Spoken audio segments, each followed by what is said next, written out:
আসসালামু আলাইকুম। মহিলা কলেজ একটা স্বপ্ন, ঠিক আছে। সারা জীবন লেখাপড়া করছে, লেখাপড়ার পাশাপাশি আজকে লাস্ট পরীক্ষা। অনেকের ভালো লাগতেছে, অনেকের খারাপ লাগতেছে, অনেকের স্মৃতিময় বিষয়, অনেকের ভালো লাগার বিষয়, অনেক স্বপ্ন নিয়ে আছে মহিলা কলেজ। আসলে সবার জন্য শুভকামনা এবং ভালোবাসা নিয়ে আসলে ভবিষ্যৎ প্রজন্মের জন্য আসলে অনেক কিছু এরা দিতে পারবে, ঠিক আছে। আসলে ভালো লাগতেছে, আবেগে কথা কইতেছি নাকি বিবেকে কথা কইতেছি কিচ্ছুই করতাম না, তাই করতেছি, ভালো লাগতেছে। অনেকের স্বপ্ন নিয়ে এটার মধ্যে আছে, কি একটা স্বপ্ন নিয়ে সারা বছর লেখাপড়া করে। এমন অনেকে আছে জীবনের কলম বা খাতা এরকম অনেকে হাতে নিব না, ঠিক আছে, কিন্তু এটার মধ্যে কিন্তু অনেক স্বপ্ন লেখা গেছে, অনেক স্বপ্ন ভুইলা গেছে।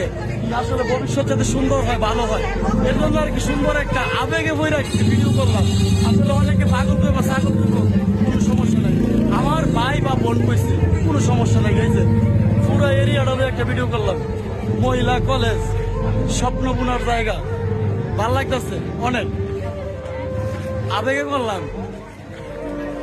এই যে পুরো এরিয়া নিলাম, মহিলা কলেজ স্বপ্ন নিয়ে, ভালোবাসা নিয়ে। এটার ভিতরে অনেকের মায়া রেখে গেছে, অনেক স্মৃতি রেখে গেছে, অনেক কিছু রেখে গেছে। আসলে কিছু কিছু জিনিস আছে ভুলার মতো না। আসলে কয়ে লাইছি অনেক কথা, কোনটা আশা করছি, কোনটা মিশা করছি, যা কইছি সব বাস্তব কইছি। ভাল লাগছে আর কি বিষয়টা। মহিলা কলেজ অবশ্যই ভালো।